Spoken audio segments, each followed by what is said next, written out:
Hello दोस्तों। तो कैसे हैं आप सभी? आशा करता हूँ कि सभी अच्छे होंगे, मस्त होंगे, स्वस्थ होंगे और अपनी अपनी परीक्षाओं की तैयारी में लगे होंगे। तो हमारे इस क्लास वीर क्लासेस में आपका बहुत ही बहुत स्वागत है। और आपके लिए हम लेकर आए हैं 11 बोर्ड परीक्षा 2025 के महत्वपूर्ण क्वेश्चन, वो भी चैप्टर वाइज। तो हम चलिए आगे देखते हैं। ये है हिंदी का आरोह किताब का चैप्टर वाइज पहला चैप्टर नमक का दारोगा और प्रेमचंद का परिचय इसी में दिया जाएगा, जो कि इसके लेखक है। इसे जरूर देखें, पूरा देखें। आपको एक बार यदि आपने इसे पढ़ लिया तो आपको दोबारा पढ़ने की कोई भी ज़रूरत नहीं पड़ेगी। तो चलिए दोस्तों, हम देखते हैं यहाँ पे प्रेमचंद्र का जीवन परिचय। तो उनका मूल नाम था धनपत राय। इनका जन्म 31 जुलाई 1880 लमही गांव उत्तर प्रदेश में हुआ था। इनकी पत्नी का नाम शिवरानी देवी था। प्रमुख रचनाएं इनकी है सेवा सदन, पंच परमेश्वर, प्रेमाश्रम, बड़े घर की बेटी, नमक का दारोगा, गोदान, पूस की रात, कफन, रंगभूमि, गबन, कर्मभूमि, गोदान। और इनकी मृत्यु हुई थी 1936 में। इन्हें शिखर पुरुष भी कहा जाता है, क्योंकि दोस्तों ये हिंदी के एक बहुत ही बड़े कवि थे, जाने माने कवि थे। इन्होंने बहुत सारी साहित्य का रचना किया था। तो दोस्तों, आपका चैप्टर है नमक का दारोगा। चैप्टर है दोस्तों आपका नमक का दारोगा, जिसके बारे में हमें यहाँ पे पढ़ना है। नमक का दारोगा, इसका प्रथम प्रकाशन हुआ था 1914 में। मतलब कि ये सबसे पहले इस पुस्तक को लिखा गया था 1914 में। और इसमें कोट लिखा गया है कि दोस्तों, धन के ऊपर धर्म की जीत। इस कहानी के अनुसार हमें पता चलता है कि धन के ऊपर धर्म की जीत होती है। और इसमें पात्र हैं पंडित अलोपीदीन, जो कि एक नमक व्यापारी है, बहुत बड़े व्यापारी हैं, बहुत ही पैसे वाले आदमी हैं। और एक है मुंशी बंसीधर, जो कि दारोगा है, एक ईमानदार दारोगा है। और एक है बदलू सिंह, जो कि जमादार हैं। तो चलिए दोस्तों, हम शॉर्ट में ही कोशिश करेंगे कि इस चैप्टर में जो कहानी दिया गया है उसको हम जरूर पढ़ें। तो दोस्तों, ये है कहानी नमक का दारोगा। आप ये बुक को देख रहे हैं, यही बुक का एक मैंने सबसे ऊपर का जो पेज है वही है नमक का दारोगा। तो कहानी ऐसा है दोस्तों कि एक गरीब पिता है, उसका एक बेटा है जिसका नाम है बंसीधर। जिसका नाम है दोस्तों बंसीधर। उसकी एक जॉब लगती है और वो जॉब होती है उसकी दारोगा की। अब मान के चलिए दोस्तों, जिस पिता के बेटे का दारोगा का जॉब लगेगा वो बहुत ही खुश होगा। और दारोगा के बारे में जैसे ही उसका पिता सुनता है तो उसका पिता बोलता है दोस्तों कि इसमें है से तुम्हें जो मासिक वेतन मिलेगा उससे काम नहीं चलाना है, तुम्हें है से ऊपरी कमाई करनी होगी। लेकिन बेटा ईमानदार रहता है। तो एक दिन ऐसा हुआ कि वो ड्यूटी पे लगा हुआ था एक रात में, और रात में ही बैलगाड़ी के माध्यम से नमक का तस्करी हो रहा था। चूँकि दोस्तों ये कहानी अंग्रेज़ों के समय का है, अंग्रेज़ों के समय का कहानी होने की वजह से ये कहानी अंग्रेज़ों का समय का है। अंग्रेज़ों के समय की कहानी होने की वजह से इसमें उस समय आप लोग को पता होगा कि वहाँ पे है सो नमक पर भी टैक्स लगा हुआ था। तो नमक बेचना इलीगल था दोस्तों। अभी मान के चलिए बहुत सारी चीज़ें इलीगल है, उसी तरह नमक बेचना भी इलीगल था उस टाइम। तो उसी को देखते हुए है सो लोग ऐसे लीगल तरीके से नमक को बेचते थे। तो उसी में ऐसे दारोगा लगा हुआ रहता था। पंडित आलोपदीन का ऐसे बहुत सारा ऐसे मतलब गाड़ी जा रहा था, तो दारोगा ने रोक लिया। रोक लेने के बाद जब आलोपदीन वहाँ जाता है, पूछता है कि दारोगा साहब आपने गाड़ी क्यों रोका, आपने गाड़ी क्यों रोका, आखिर क्यों रुका। तो रोकने के बाद ऐसे दारोगा बोलता है कि आप इसे लीगल तरीके से ले जा रहे हैं। पंडित आलोपदीन सोचता है, कह रहे मेरे अंडर में तो पूरा का पूरा थाना है। तो वो सोचता है कि इस दरोगा को भी हम मना लेंगे। तो वो बोलता है कि दरोगा साहब आप 10,000 ले लो, 20,000 ले लो, 30,000 ले लो, 40,000 ले लो, जितना पैसा आप चाहते हो उतना पैसा ले लो, लेकिन मेरे गाड़ी को जाने दो। लेकिन दोस्तों, जो इस कहानी का सूत्रधार है, जो इस कहानी का मेन कैरेक्टर है, वो नहीं मानता है। मुंशी बंसीधर दारोगा जो है सो नहीं मानता है। वो अपनी कर्तव्य निष्ठा को दिखाता है और पंडित आलोपदीन को गिरफ्तार कर लेता है। गिरफ्तार कर लेने के बाद उसे कोर्ट में पेशी की जाती है। कोर्ट में पेशी होने के समय वहाँ पे रहते हैं जज साहब, वो है सो पंडित आलोपदीन बहुत ही अमीर आदमी था। जज को भी खरीद लेता है, और जज साहब जो रहते हैं तो जज साहब को भी है सो खरीद लेता है। जज साहब उसको है सो बरी कर देते हैं। बरी कर देने के बाद वो निकल जाता है। निकलने के बाद उसके निकलने के घर जाता है। घर जाने के बाद उसके बाद है सो दारोगा को बर्खास्त कर दिया जाता है। जो मुंशी बंसीधर दारोगा रहता है उसे बर्खास्त कर दिया जाता है। उसके बाद है सो अपने घर में ही रहने लगता है। उसके बाद उसके पिताजी को बहुत ही शर्मिंदगी महसूस होता है कि उसने इतने बड़े आदमी को गिरफ्तार किया, और गिरफ्तार करने के बाद उसे बर्खास्त कर दिया गया। लेकिन एक रात एक शाम ऐसा होता है कि खुद से पंडित अलोपदीन आता है। खुद से पंडित अलोपदीन मुंशी बंसीधर दारोगा के घर में आता है और उसे एक जॉब लेटर ऑफर करता है। उस जॉब लेटर में लिखा होता है दोस्तों कि पंडित आलोपदीन अपनी पूरी संपत्ति का उसे मैनेजर बना देता है।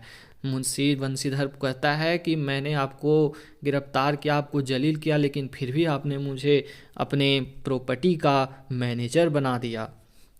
तो दोस्तों यहाँ पे फिर पंडित आलोपदीन कहता है कि तुम्हारे जैसा ईमानदार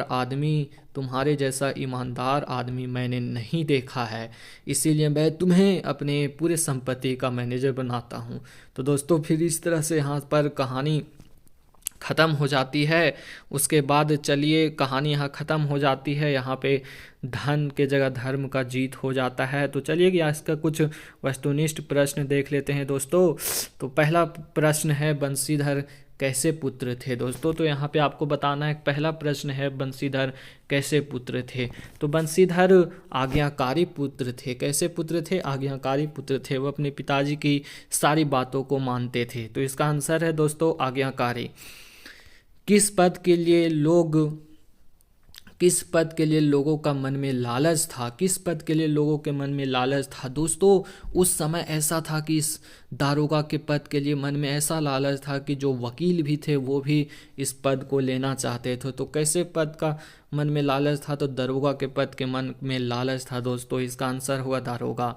उसके बाद है दोस्तों कि नमक के दफ्तर से 1 मील पूर्व की ओर कौन सी नदी बहती थी? नमक के दफ्तर से 1 मील पूर्व की ओर कौन सी नदी बहती थी? तो वो नदी थी जमुना नदी। कौन सी नदी बहती थी दोस्तों? जमुना नदी।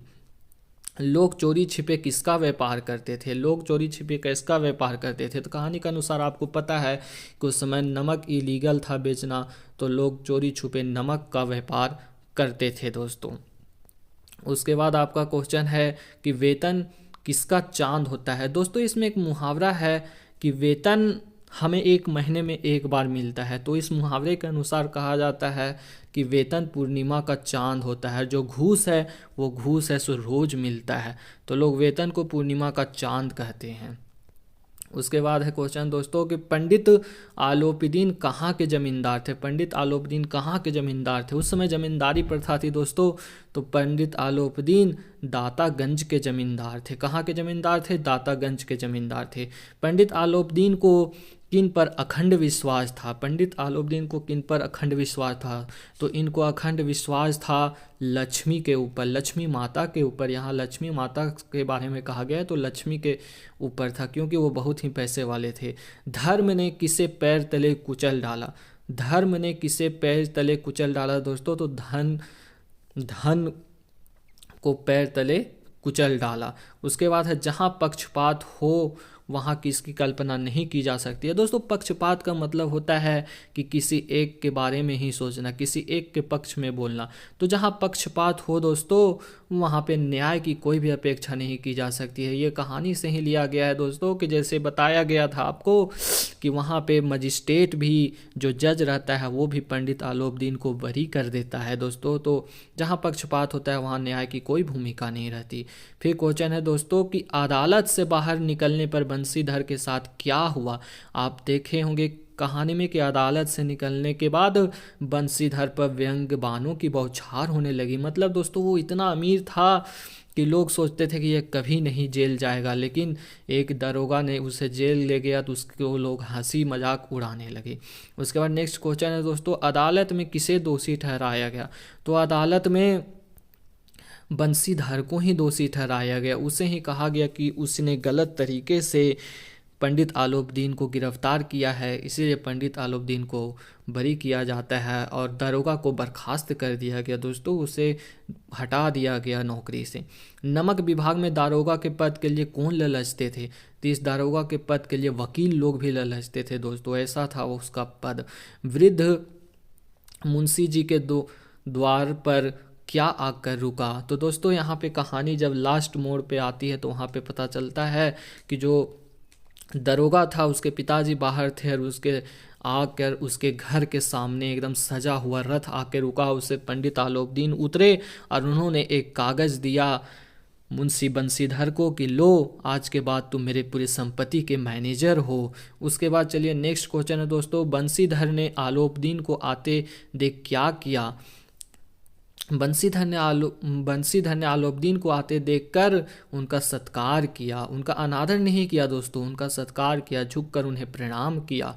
पंडित आलाउद्दीन बंशीधर के लिए किस पद का प्रस्ताव लेकर आए थे? तो पंडित आलाउद्दीन बंशीधर के लिए मैनेजर का पद लेके आए थे दोस्तों। किस चीज़ का पद लेके आए थे? मैनेजर का। आपको पता है दोस्तों, कहानी के अनुसार आपको ही पता होगा कि वो मैनेजर के पद को लेके आए थे। जब बंशीधर ने पूछा दोस्तों कि आप मुझे मैनेजर का पद क्यों देना चाहते हैं, मैंने आपका ऐसे इतना तिरस्कार किया, आपको इतना बेइज्जती किया, लेकिन उन्होंने बोला दोस्तों कि आपसे ज़्यादा मुझे कोई भी ईमानदार व्यक्ति नहीं मिल सकता। दोस्तों इसके बाद एक क्वेश्चन है, बदलू सिंह कौन था? तो बदलू सिंह दोस्तों जमादार था। और नमक से लदी हुई गाड़ियाँ कहाँ जा रही थी दोस्तों? तो नमक से लदी हुई गाड़ियाँ कानपुर जा रही थी दोस्तों। तो चलिए, बहुत बहुत धन्यवाद। हमारा यहाँ पे सारा ऑब्जेक्टिव क्वेश्चन है सो ख़त्म होता है। और आप ही इस चैप्टर के ऊपर एक लिखा गया है, उचित प्रकार की शिक्षा का अर्थ है प्रज्ञा को जागृत करना तथा समन्वित जीवन का पोषण करना, और केवल एक ही शिक्षा एक नवीन संस्कृति तथा शांतिमय विश्व की स्थापना कर सकेगी। ये है जे कृष्णमूर्ति के द्वारा लिखा हुआ, जो इसी चैप्टर में है दोस्तों। तो बहुत बहुत धन्यवाद, आपने अंतिम तक हमारा वीडियो देखा। आप इसी तरह जुड़े रहें, मैं आपको चैप्टर वाइज पूरा कंप्लीट करा दूंगा दोस्तों। बहुत बहुत धन्यवाद।